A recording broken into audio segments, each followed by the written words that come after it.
আসসালামু আলাইকুম সবাইকে স্বাগত জানাচ্ছি খুবই হেলদি একটা ইফতার রেসিপি দেখার জন্য। সারা দিন রোজা রাখার পর ইফতার টেবিলে এমন স্বাস্থ্যকর একটা ডেজার্ট থাকলে ছোট বড় সবাই খুব মজা করেই খাবে। এটা খেতে যেমন মজার তেমনি হেলদি, আর এটা খাওয়ার সাথে সাথেই প্রাণটা একদম ঠান্ডা হয়ে যাবে। তাহলে চলুন কিভাবে তৈরি করবেন দেখে নিচ্ছি। একটা প্যানের মধ্যে আমি হাফ কাপ পরিমাণ গুঁড়া দুধ দিয়ে দিচ্ছি। গরুর দুধ দিলে এখানে হাফ লিটার পরিমাণ দিবেন। এরপর 2 টেবিল চামচ পরিমাণ দিয়ে দিচ্ছি কাস্টার্ড পাউডার। এরপর স্বাদ মতো দিয়ে দিচ্ছি চিনি, এখানে হাফ কাপের অর্ধেকটা দিয়েছি। এরপর পানি দিয়ে দিচ্ছি প্রায় 300 ml এর মতো। এখন একটা হ্যান্ড উইক্স দিয়ে খুব ভালো মতো মিশিয়ে নিতে হবে, যাতে করে কাস্টার্ড পাউডারে কোনো রকম লাম্পস না থাকে। কাস্টার্ড পাউডারটা খুব ভালো মতো মেশানো হয়ে গিয়েছে, আরও 200 ml পানি অ্যাড করে দিচ্ছি। এরপর আমি রান্নায় চলে যাচ্ছি। প্যানটা চুলায় বসিয়ে দিয়ে চুলাটা অন করে দিয়েছি, আর অন করার সাথে সাথে নিচের দিক থেকে এভাবে অনবরত নাড়তে হবে, তা না হলে প্যানের গায়ে কাস্টার্ড পাউডারটা লেগে যাবে আর একটা সময় পুড়ে যাবে। এটা খুব ভালো মতো ফুটে উঠেছে। আমি আরও 1 থেকে 2 মিনিটের মতো রান্না করব হাই হিটে। এই ঘনত্বটা আমি চামচে তুলে দেখিয়ে দিচ্ছি। নর্মাল কাস্টার্ড যেরকম আমরা ঘন করে রান্না করি সেরকম করা যাবে না, এরকম পাতলা থাকবে। আর চুলাটা কিন্তু এখনও অন আছে, একদম লো আছে, আমি এখন অফ করে দিব। আর গরম অবস্থাতে এটা এরকম আছে, ঠান্ডা হলে কিন্তু আরও কিছুটা ঘন হয়ে যাবে। এখন আমি এটা চুলা থেকে নামিয়ে ঠান্ডা হতে দিব। এদিকে চিরাটা রেডি করে নিই। এখানে আমি হাফ কাপ পরিমাণ চিরা নিয়েছি। চিরাগুলোকে খুব ভালো মতো পরিষ্কার করে নিতে হবে। অনেক সময় চিরার সাথে ময়লা থাকে বা ধানের খোসাও থাকে, এগুলো ফেলে দিবেন। এরপর একটু বেশি করে পানি দিতে হবে। পানি দেওয়ার সাথে সাথেই চিরাগুলোকে হালকা কচলে ধুয়ে নিতে হবে।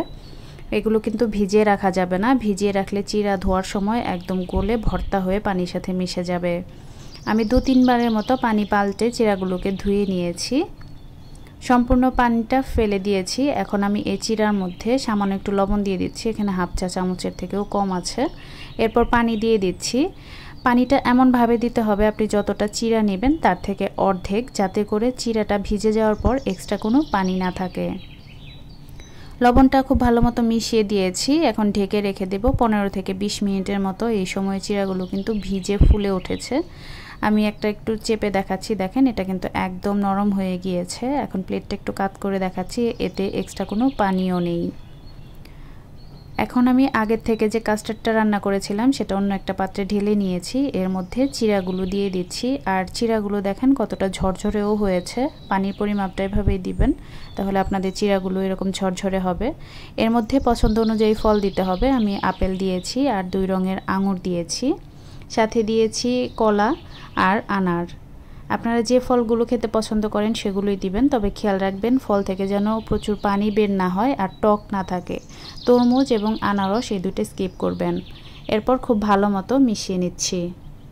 চিরা এবং ফল কাস্টার্ডের সাথে খুব ভালো মতো মেশানো হয়ে গিয়েছে, আর ঘনত্বটা একটু ভালোভাবে লক্ষ্য করুন, একদম পারফেক্ট আছে।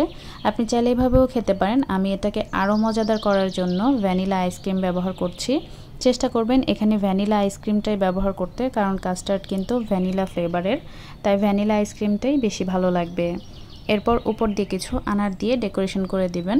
ডেজার্টটা খাওয়ার একদম আগ মুহূর্তেই আইসক্রিমটা অ্যাড করতে হবে। আমি ভালো মতো মিশিয়ে নিয়েছি, অন্য একটা সার্ভিং গ্লাসের মধ্যে ঢেলে নিয়েছি। উপর দিয়ে কিছু আনার দিয়ে দিচ্ছি দেখতে সুন্দর লাগার জন্য।